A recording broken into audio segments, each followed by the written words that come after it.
속에 임하시니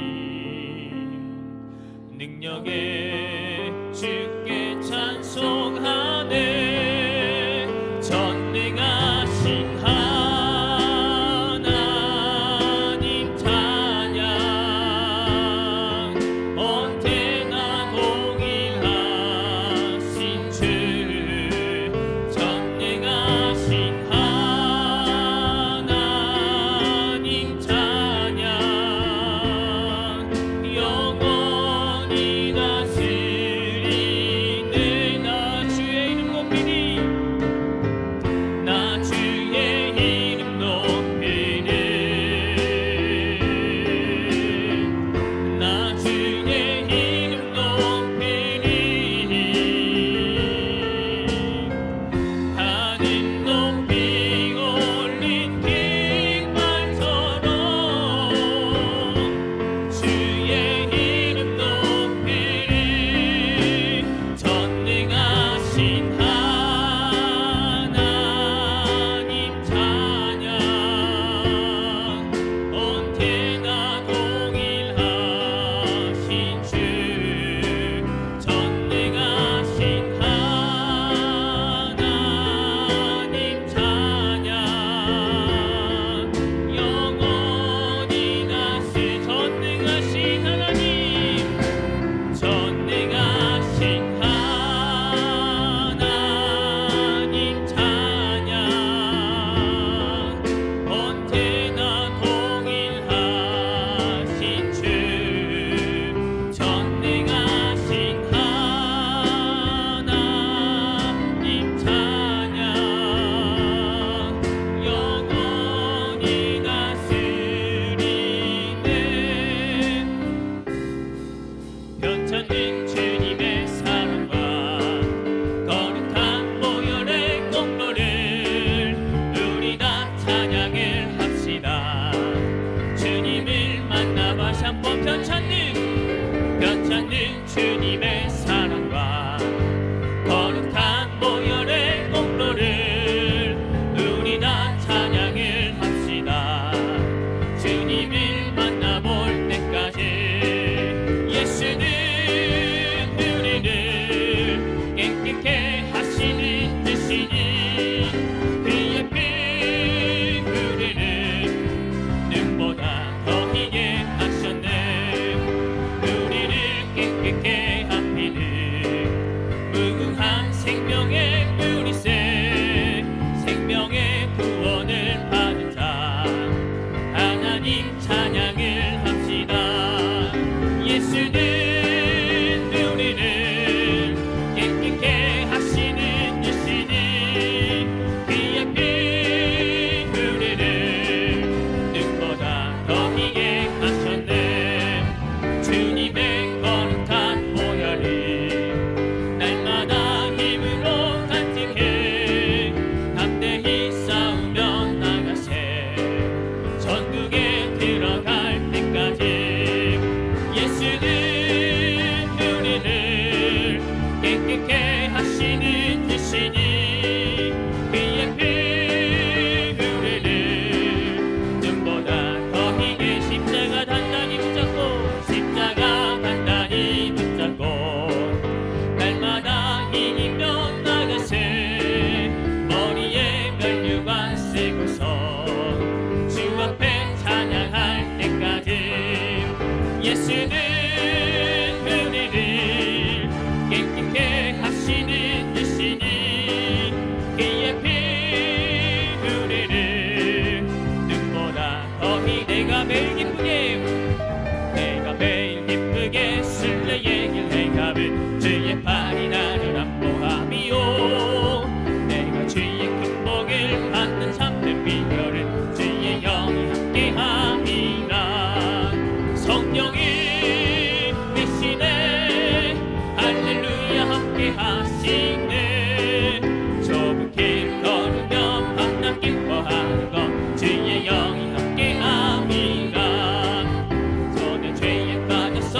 배새와 같이 기쁘다. 내가 기쁜 마음으로 주의 뜻을 행함은 주의 영이 함께함이라. 성령이 대신에 할렐루야 함께하시네. 좁은 길 걸으며 밤낮 기뻐하는 것 주의 영이 함께함이라. 세상 모든 욕망과 나의 모든 정욕은 십자가의 힘이 못을 막았네. 어두운 밤이 지나고 무거운 짐 벗으니 주의 영이 함께함이라. 성령이 계시네. 할렐루야 함께하시네. 좁은 길 걸으며 밤낮 기뻐하는 것 주의 영이 함께. 성령이 계시네. 성령이 계시네. 할렐루야 함께하시네. 좁은 길 걸으며 밤낮 기뻐하는 것 주의 영이 함께함이라. 성령이 계시네.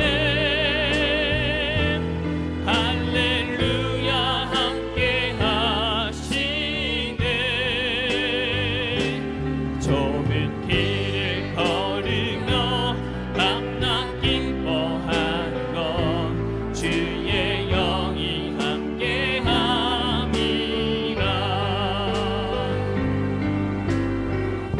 내 영혼이 확정되고 확정되어 싸우니 믿음에 눈들어 주를 바라봅니다. 내 영혼이 확정되고 확정되어 싸우니 믿음에 눈들어 주를 바라. 내 영혼이 확정되고 내 영혼이 확정되고 확정되어 싸우니 믿음에 눈들어 주를 바라봅니다. 내 영혼이 확정되고 확정되어 싸우니 믿음에 눈들어 주를 바라봅니다. 주를 찬양할 때 주를 찬양할 때 주의 나라 이미 임했네. 주의 영원한 나라 주 보게 하소서.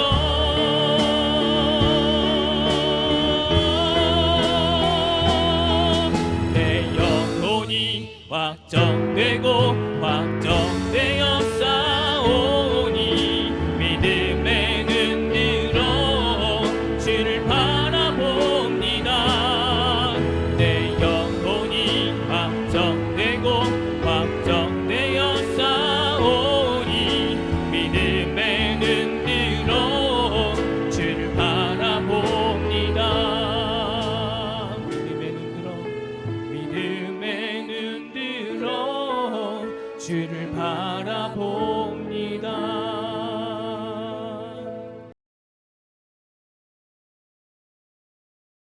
자, 오늘은 십과 세례에 대해서 여러분 교재 있습니다. 다 교재. 십과 세례에 대해서. 세례는 뭐냐? 하늘나라 입국식이다.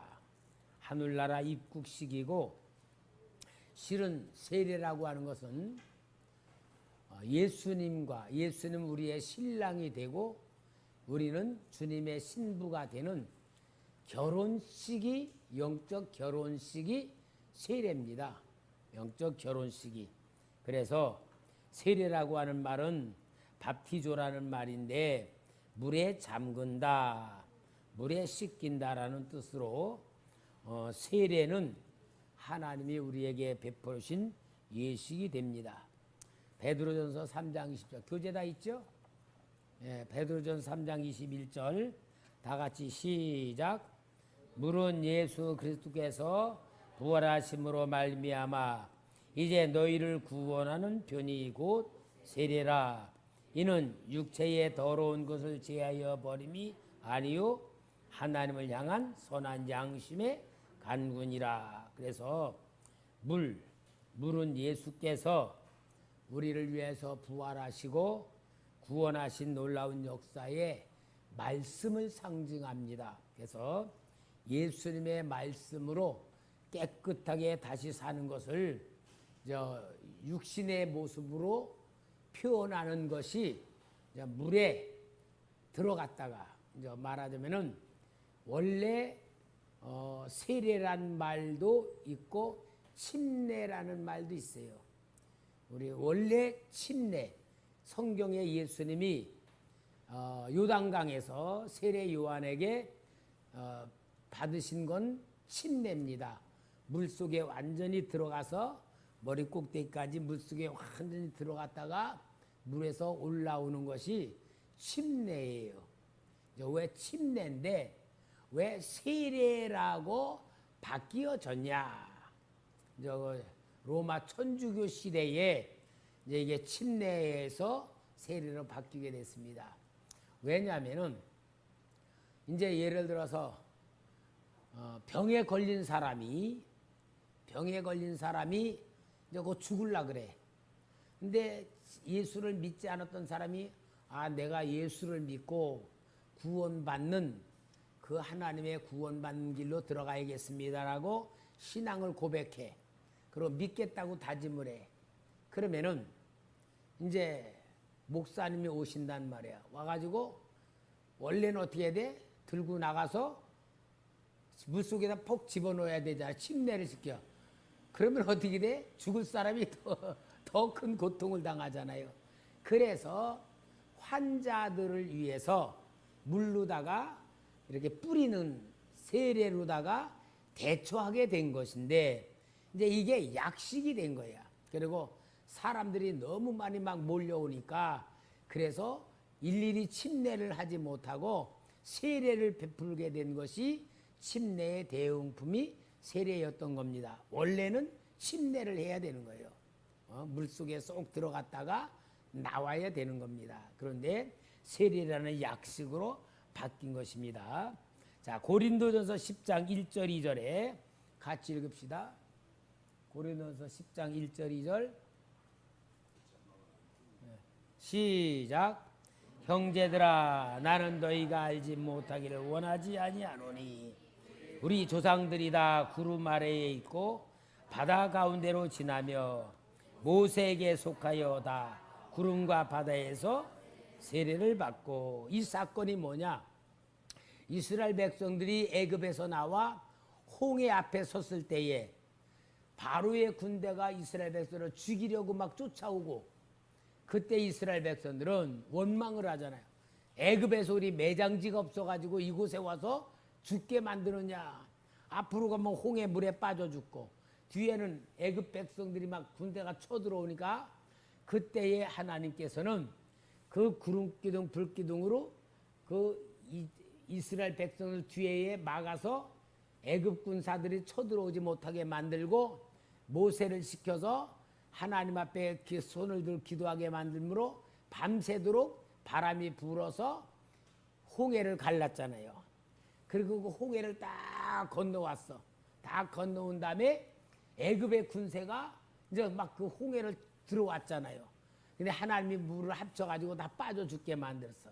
근데 이 사건을 사도 바울은 무엇으로 봤냐? 세례로 봤다 그 말이야. 그러니까 여러분, 구약의 역사는 항상 그림자예요. 그리고 영적인 세계를 이야기하기 위해서 모양으로 보여준 사건이야. 뭘 말하느냐? 이스라엘 백성들이 홍해를 지나오기까지는 애굽 땅이었어. 그리고 구원을 받아 홍해 건넜을 때는 뭐냐? 홍해로 인하여 모든 애굽에서 지은 죄를 다 씻김 받고 거듭나게 만들고 애굽의 노예에서 벗어났다고 하는 경계가 홍해였단 말이야.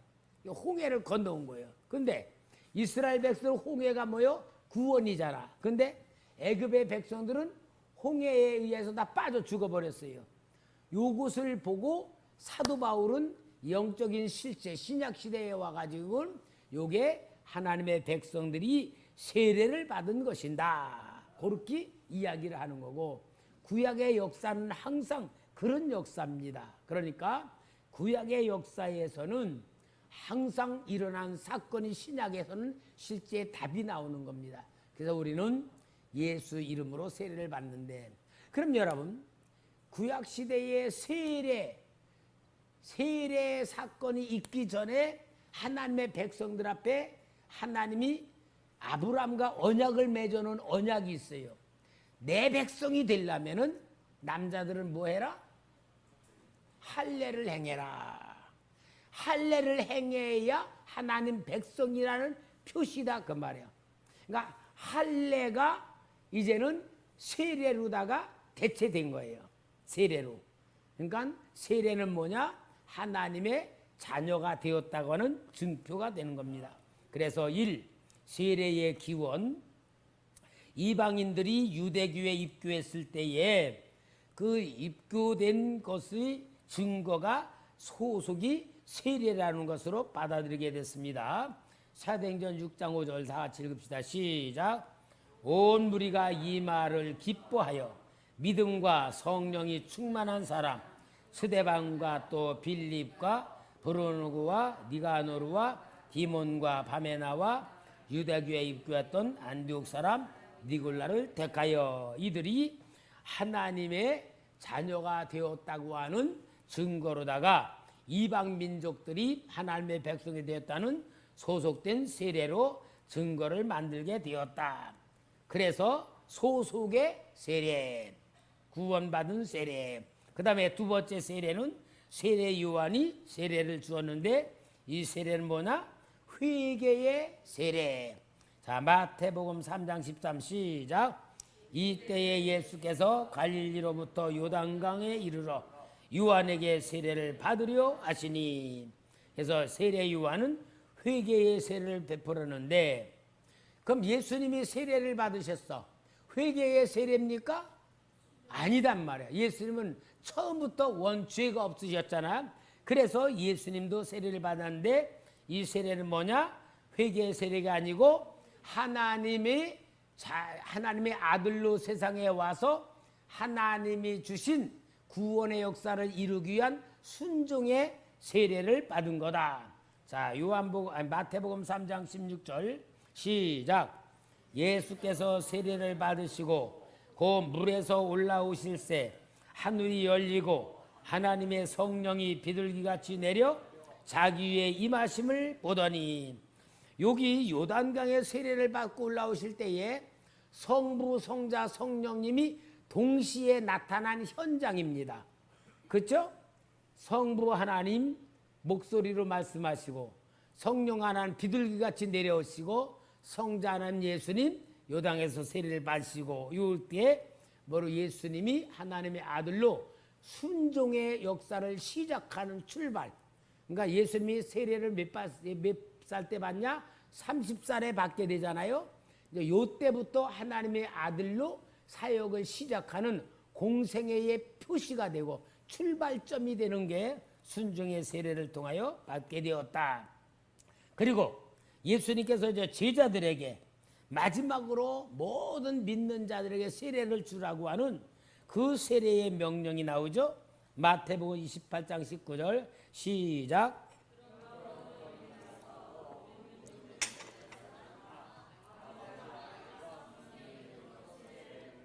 자, 요 세례는 중생의 세례다. 마귀의 자녀가 하나님 자녀로 바뀌어지는 중생의 세례다. 근데 여기에 있는 세례보다, 이 세례보다 더 한 단계 높은 세례가 있어. 무슨 세례일까? 무슨 세례일까? 옳지, 성령의 세례. 여러분, 성령의 세례요. 그러니까 성령의 세례는 영적인 눈이 떠지는 세례가 성령의 세례야. 영적인 감각이 열려지는 세례가 성령의 세례예요. 성령의 세례가 실제 예수님이 승천하시고 오순절 날부터 임하신 것이 성령 세례예요. 그러니까 물 세례를 받고 성령 세례를 받지 않으면은 영적인 눈이 안 떠진 사람이야. 종교인으로 살아가고 종교적 삶을 살아. 그러나 성령의 세례를 받아야지만 진짜 거듭난 삶으로 영적 세계에 대해서 깨달은 가운데 살아가는 세례가 되는 겁니다. 그래서 우리는 초대교회는 성령의 세례가 얼마나 중요한 것이기를 깨닫는 교회다. 자, 그 다음에 이제 두 번째, 세례의 기원에서 세례를 받을 자의 자격이 있습니다. 교회를 오래 다니고 성경 지식이 풍부한 사람이라고 세례를 받는 것이 아니다. 성경을 배우고 교회 생활하는 것은 세례를 받은 후에 해야 할 일이다. 마태복음 28장 19, 20절 시작. 그러므로 너희는 가서 모든 민족을 제자로 삼아 아버지와 아들과 성령의 이름으로 세례를 베풀고 내가 너에게 분부한 모든 것을 가르쳐 지키게 하라.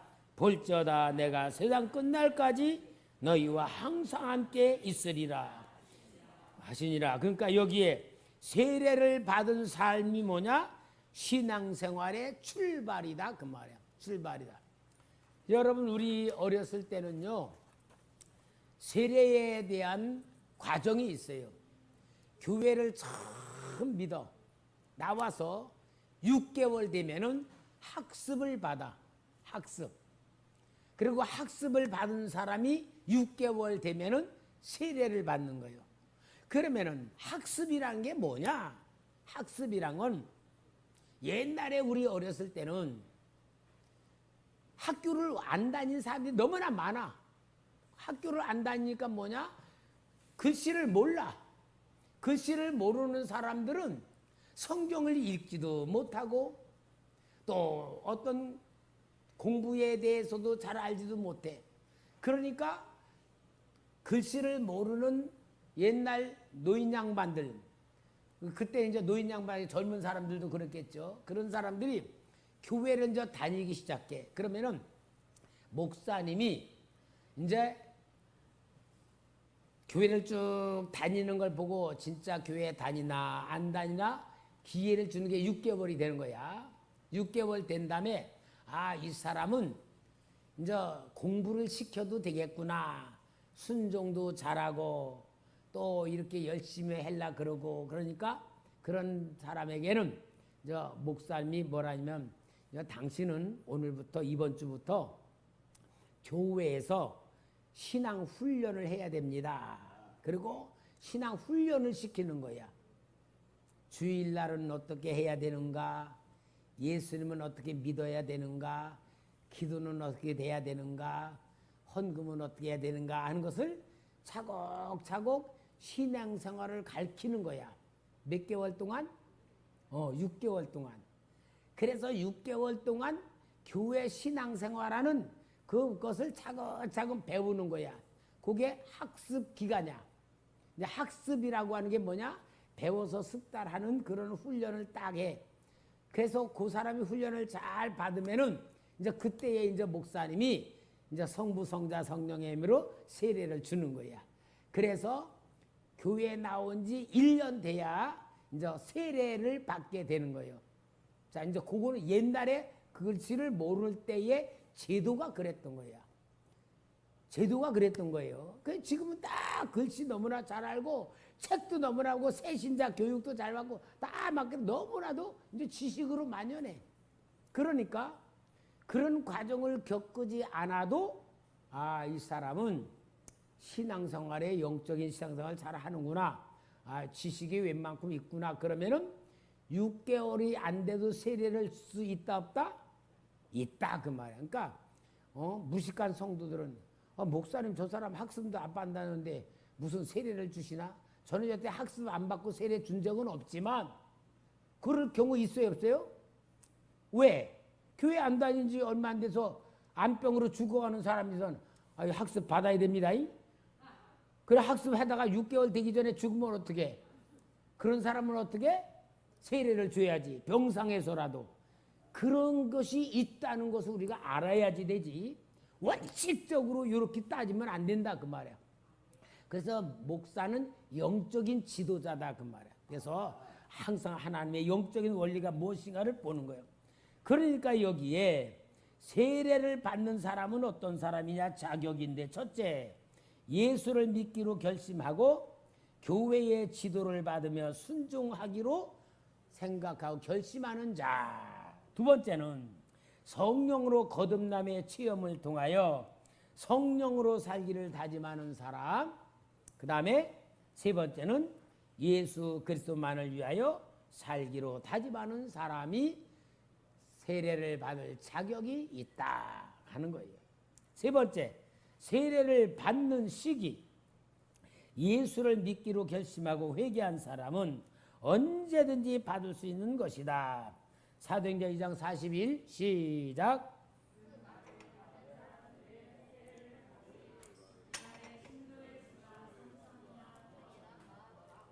자, 베드로가 설교를 하니까 3,000명이 막 회개를 했어. 3,000명이 회개하는데 베드로가 여러분 이제부터 6개월 있으면 세례 줄 겁니다. 그래서 그날 줬어. 그날 줬잖아요. 네? 그날 준 거야. 그러니까 세례를 받는 거는 신앙의 모습을 보고 주는 거다 그 말이야. 그 다음에 사도행전 8장 36, 38절 에디오피아 내시에 대한 얘기입니다. 시작. 길 가다가 물 있는 곳에 이르러 그 내시가 말하되 보라 물이 있으니 내가 세례를 받음이 무슨 거리낌이 있느냐. 이에 명하여 세례를 멈추고 빌립과 내시가 둘 다 물에 내려가 빌립이 세례를 베풀고. 바로 성령님께서 빌립에게 저 가사로 가는 광야로 가라 그런 명령을 내려. 이 빌립이 사마리아에서 막 영혼 구원하고 막 열심히 하는데 광야로 가는 그 가사로 가는 광야에는 사람도 살고 있지 않은데 성령님이 말씀하니까 빌립이 그래도 순종해서 갔단 말이에요. 순종해서 가니까 바로 예루살렘에서 예배를 드리고 자기 고국으로 가는 병거를 타고 가는 에디오피아 내시가 뭔가 이거 읽고 있는 거야. 읽으면서 가는 거야. 빌립이 여보세요. 당신 지금 그 읽는 게 뭔지 알아요? 글쎄 읽으면서 이게 도대체 무슨 이유가 모르겠어요. 올라오세요. 빌립이 그 병거에 같이 올라가 딱 보니까 이사야가 예수님의 죽으심에 대한 이야기를 읽는 거야. 저가 사자로 가는 사지로 가는 어린 양과 같은데 저가 죽음을 당하는 것인데 이 죽음이 무슨 의미냐? 자기를 위한 죽음이냐? 다른 사람을 위한 죽음이냐라고 이게 도저히 이해를 안다니까 빌립이 거기서 이거는 예수님을 말하는 거고 예수님이 죽으시는 거는 자기를 위해 죽는 게 아니고 예수를 믿는 사람들 구원하기 위해서 죽으신 것이다. 예수님의 복음에 대해서 차근차근 설명해 주니까 이 내시가 바로 깨닫고 고백하는 것이 여기 오늘 이 말이야. 그 내시가 말하되 보라 물이 있으니 내가 세례를 받음에 무슨 거리낌이 있느냐. 그럼 예수가 어떤 분인지를 알고 깨닫고 믿고 몇 분 만에 즉시 깨닫고 나는. 그런데 딱 물이 있는 호수가 지나가니까 나 세례 받아도 되냐? 받아야죠. 그래서 깨닫고 복음 들고 바로 즉시 물에 들어가서 침례를 받은 거예요. 그러니까 뭐요? 믿는 순간 내 신앙으로 고백이 이루어지고 내가 예수 사람 되겠다는 고백이 이루어지는 순간에 세례를 받아도 된다. 세례를 줬다 그 말이에요. 그거예요. 그거. 그러니까 여러분 오늘 여기 사도행전 2장에 그날 세례받은 3,000명 8장에 에디오피아 내시가 그날 세례를 받은 거, 그 신앙은 배운 신앙이 아니죠. 무슨 신앙이야? 성령으로 받아 예수가 그리스도임을 믿어지는 신앙이었단 말이야. 영적인 신앙으로 눈을 떴기 때문에 세례 준 거예요. 그러니까 배워서 한 게 아니에요. 영적으로 변화된 거예요. 그 다음에 사도행전 16장 14, 15절에는 사도 바울이 빌립보 지방에 가서 복음을 전하다 기도처가 있는 데를 다니다가 자주장사 루디아를 만난 때에 일어난 사건입니다. 다 같이 14, 15절 시작.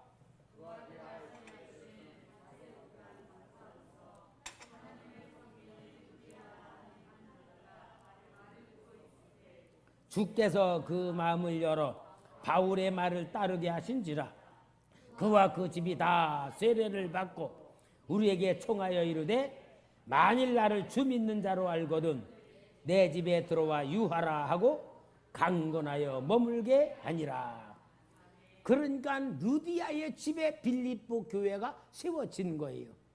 복음의 말 듣자마자 세례를 받는 거야. 왜? 성령이 감동받고 내가 예수 사람 돼야 되겠구나. 예수님을 내 마음속에 완전히 모셔서 예수로 살아야 되겠구나라고 인정하고 결단된 믿음의 고백을 받았다 그 말이야. 그러니까 세례 받는 시간이 필요하다 없다? 필요하지 않다. 신앙의 고백으로 세례 받을 만한 상태가 되면 받을 수 있다 그 말이에요. 그런데 이제 우리 교회의 제도는 이렇게 급한 게 아니니까 계속 양육을 해가지고 6개월, 1년이란 기간을 정해놓고 학습도 주고 세례를 줍니다. 왜 그럴까요? 제일 중요한 이유가 뭘까? 목사님이 왜 공부도 뭐 잘하고 글씨도 다 읽고 새신자도 하고 막 그러는데도 왜 6개월 후에 학습 주고 왜 6개월 후에 세례 줄까? 이유가 뭘까? 규칙이 아니에요? 에? 육체로? 규칙. 규칙 맞아요. 규칙도 있지만 더 중요한 게 뭐냐? 훈련은 계속 받아야 받을수록 좋다 안 좋다? 좋다 그 말이야. 당장 죽을 사람 같으면 빨리 줘야지만 훈련을 하는 것이 신앙생활의 훈련이란 게 중요하니까. 급할 것도 없잖아요. 뭐 며칠 내내 죽을 것도 아니까. 그러니까 훈련을 통하여 규칙을 정해서 세례를 기간 후에 준다. 네 번째, 세례의 의미. 물속에 들어가는 것은 예수님의 죽으심과 합하여 나의 옛사람이 죽는 것, 장례를 뜻하는 것이다. 그런데 죄가 예수의 죽으심을 통해 장사됨을 의미한다. 로마서 6장 3, 4절 시작. 무릇 그리스도 예수와 합하여 세례를 받은 우리는 그의 죽으심과 합하여 세례를 받은 줄을 알지 못하느냐? 그러므로 우리가 그의 죽으심과 합하여 세례를 받음으로 그와 함께 장사되었나니 이는 아버지의 영광으로 말미암아 그리스도를 죽은 자 가운데서 살리심과 같이 우리로 또한 새 생명 가운데서 행하게 하려 함이라. 그러니까 뭐냐면은 세례의 의미는 물속에 들어가는 순간 내 옛사람은 죽었습니다. 그리고 물속에서 올라오는 순간 예수 보혈 예수 피로 새 사람이 되었습니다. 그래서 세례란 건 죽음과 부활을 상징한다. 죽음과 부활을 그겁니다. 그래서 이런 의미로 1. 그러므로 나의 죄는 더 이상 나에게 영향을 미치지 못한다. 로마서 8장 1, 2절 시작. 그러므로 이제 그리스도 예수 안에 있는 자에게는 결코 정죄함이 없나니 이는 그리스도 예수 안에 있는 생명의 성령이 법이 죄와 사망의 법에서 너를 해방하였음이라. 여기 중요한 게 있어요. 여러분과 예수 믿었어. 세례를 받았어. 과거의 모든 지은 죄가 용서받았어요? 안 받았어요? 받았어요. 나의 현재 짓는 죄도 받았어요? 안 받았어요? 하나님 입장에서 말하는 거야. 내 입장이 아니요. 하나님 입장에서는 예수님이 죽으심으로 내 죄를 죽음으로 과거, 현재, 미래의 모든 죄를 예수님은 죽음으로 인하여 부활하시고 나에 대한 죄를 하나님이 찾지 않는다 그 말이야. 찾지 않아요. 그러니까 하나님 앞에는 우리는 긍휼을 통하여 은혜를 통하여 너는 죄 없다라는 인정을 받아.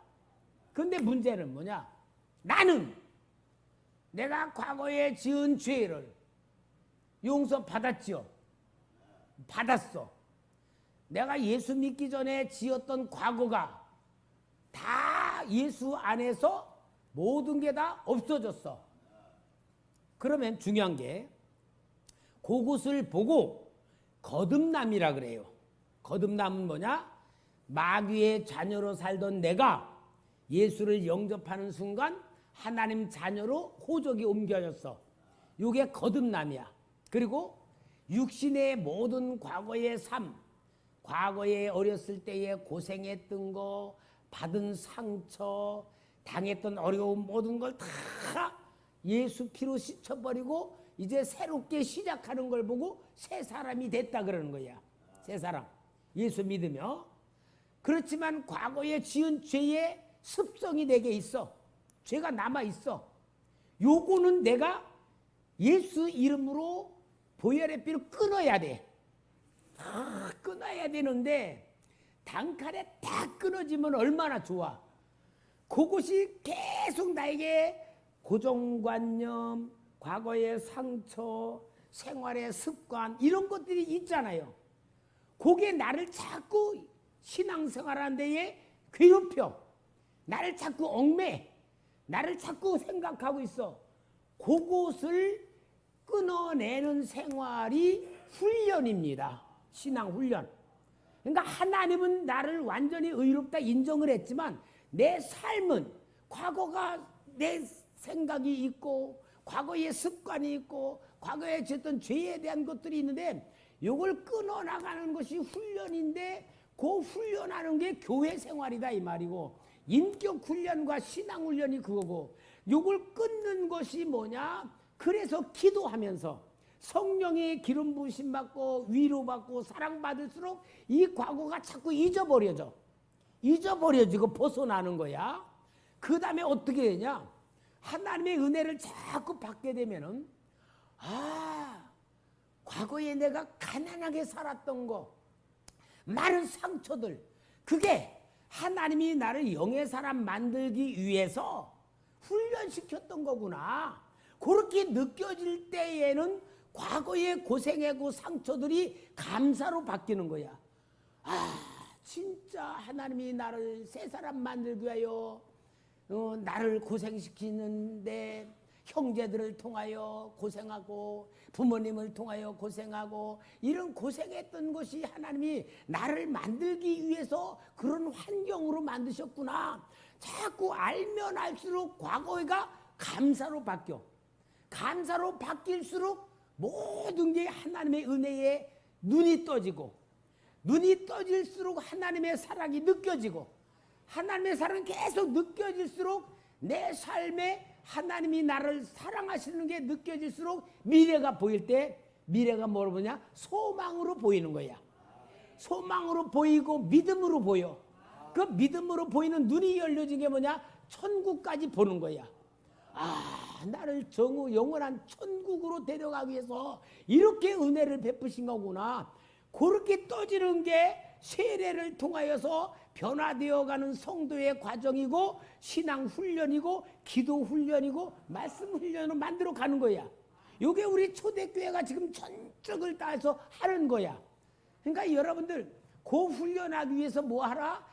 감사하란 말이야. 계속 감사하면은 과거의 상처 같은 것이 저절로 다 사라져. 아직도 과거에 상처가 있고 억울한 게 있고 뭐 하여튼 많은 게 있다는 건 뭐야? 아직도 감사와 기쁨으로 은혜 속에 못 살고 있으니까 그렇게 느끼는 거야. 그러니까 여러분 우리가 과거의 모든 것은 은혜로 바뀌어지는 삶이 누려야 되는 거야. 부모에 대한 원망, 어떤 환경에 대한 어려웠던 고통, 받은 상처들 이런 것들이 다 하나님의 은혜에 눈을 뜨면요 감사로 바뀌어. 그 대표적 인물이 누굴까? 구약에서 요셉이잖아. 창세기 45장에 자기 팔아먹은 형님들 놓고 뭐라 그래? 형님들이 나를 이곳에 팔았으므로 한탄하지 마소서, 근심하지 마소서. 형님들이 나를 보낸 게 아니고 하나님이 형님들 앞서 우리 가족을 구원하려고 미리 보내는 것입니다. 그러니 이제는 형님들 전혀 걱정하지 마시고 위로해줘. 위로. 어디 세상에 그런 일이 있어. 이 왼수들아, 너희들 때문에 내가 얼마나 고생한 줄 아냐, 억울한 줄 아냐. 그러고 막 진짜로 형님들 갈아먹으려고 막 이를 드득 걸으면서 여봐라 하고 막 다 죽여버릴 듯이 할 거 아니겠어? 원수는 어디서 만난다고? 외나무 딸에서 만난다고 막 그러면서 신나게 막 할 텐데 그게 아니야. 과거에 그 노예 생활했던 거, 억울한 일 당하고 감옥 생활하고 모든 게 우리 가족 살리려고 형님들 손을 빌려서 하나님이 했다. 누가 했다? 형님들이 한 게 아니다. 하나님이 했다. 여러분, 이게 거듭난 사람이고 영의 사람이고 애굽에 총리시킬 만한 그릇이 됐기 때문에 그렇게 된 거예요. 그러니까 우리는 그릇 만들어지는 게 뭐예요? 감사밖에 없어. 과거에 대한 모든 건 감사로 바뀌어야 지금 내가 은혜의 눈을 뜨고 감사할 수 있고 진짜 하나님의 사랑이 온몸에 느껴지는 나로 만드는 겁니다. 이게 하나님이 만드시는 방법이에요. 그러니까 아직도 진정한 감사가 나오지 않는다. 그럼 뭐요? 아직도 내가 과거에 묶여서 생활할 수가 있겠구나. 원수가 아직도 안 풀어지겠구나. 누구 탓? 내 탓으로. 그러니까 여러분, 우리 초대교회 성도는 감사 훈련을 열심히 해야 됩니다. 감사 훈련을 열심히 합시다. 감사 훈련하면은, 감사하면은 뭐가 나온다? 기쁨이 나온다. 하나님의 원리요. 하나님 주는 순서야. 기쁨이 나와. 기쁨과 감사가 계속 이루어지면 뭐가 나온다? 자족이 나와. 자족하는 생활 속에 계속 하면 기쁨, 감사, 자족하는 게 계속 나오면 마음에 뭐가 나온다? 행복이 나온다. 이게 행복이 뭐냐? 하나님 나라다 그 말이야. 여러분, 하나님은 우리를 복주기 위해서 이것도 만들고 저것도 만들고 이렇게도 하고 저렇게도 하고 모든 게 우리를 복주기 위해서 하시는 하나님의 방법이고 하나님의 역사란 말이에요. 눈을 뜨고 깨달으시기만 하면은 우리는 진짜 하늘의 복과 땅의 복 받게 될 줄 믿습니다.